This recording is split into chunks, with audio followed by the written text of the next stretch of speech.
Well, today is January the 15th, 2018, and I just found this interesting article that came across the internet. I subscribe to MedLinks, which is a medical email newsletter, medical news format, and I saw this article and I read it, and it's really interesting. The title of it is Weight Loss Breakthrough: Sunlight is the Key. And this study was done at the University of Alberta at Edmonton. And what they wanted to do, they wanted to find out how much or why people gained weight or had difficulty losing weight over the holidays. And they called it a holiday weight phenomenon. And they took into account the fact of the type of food you eat, and you eat a lot of things that you wouldn't ordinarily eat throughout the rest of the year, maybe.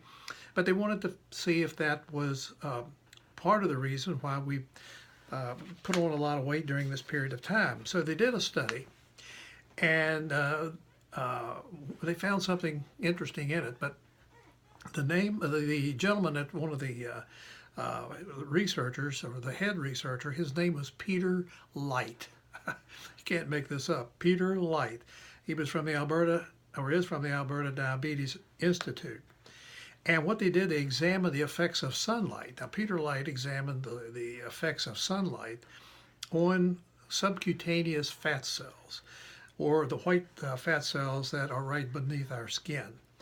And this was published in the Scientific Reports Journal. And they examined these cells, and they wanted to discover why or what caused them to function as they do. And these white adipose cells, or these white fat cells, are the major depot for fat in humans and a central player in regulating a whole body metabolism. White fat is known as the bad fat. It's a type of fat because it stores calories that are ideally burned for energy. But when they're dysfunctional, when they're not working right, they lead to fat buildup, and they lead to cardiometabolic disorders, obesity, diabetes, heart disease, and so forth. And so they were working in this, and they some way or another accidentally discovered that these cells tend to shrink under the effects of the sun's so-called blue light. Now, blue light is the visual light that you see. That's when you walk out and you see the brightness of the sun. That's blue light. And they've also found that this boosts attention and mood during the day too. I mean, it's known for that. But they found that when people were exposed to this, there was a certain amount of weight loss. And what they did, they took fat cells from people that was having weight loss surgery, and they exposed them to this blue light, and they found out these cells shrunk. And it said when the sun's blue light wavelengths, the light that we can see with our eyes, penetrate the skin and reach the fat cells just beneath the skin layer, lipid droplets reduce in size and are released out of the cell. In other words, our cells don't store as much fat.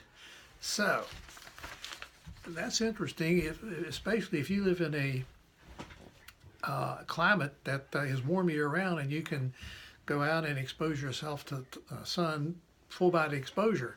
Now, it didn't say the systemic effect of this. It more or less indicated that whatever was exposed would be the area that you could expect to see some weight loss. So, cold day like today, it's 21 degrees here. It's sunny, but it's cold. If you went out and just exposed your face, maybe you could see the effects, and you lose some of those chipmunk cheeks.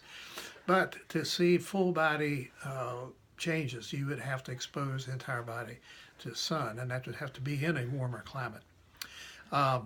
The effects of this on visceral fat, they didn't talk about, and it probably would not have any effect on visceral fat because it's deeper and cannot be reached and by sunlight, and the sunlight exposure probably wouldn't have any effect on it at all.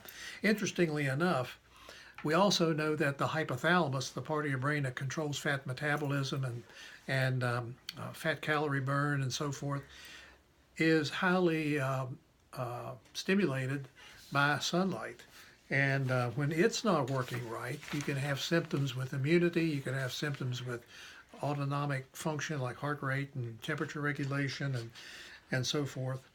And when we work with patients for weight loss, the hypothalamus is one of the things that we focus on, and there's ways to help regulate it and stimulate it so that it'll function better. So anyway, I thought this was an interesting study done. It just came in today. I was going through something else on reading the labels of gluten-free food. We're going to maybe talk about that tomorrow or the next day. But I thought this was really interesting, something to think about. So what we need to do is all of us just load up and go to the Bahamas and hang out there for a couple months during this cold weather, and maybe we can get a nice tan and lose some subcutaneous fat at the same time. So have a great day.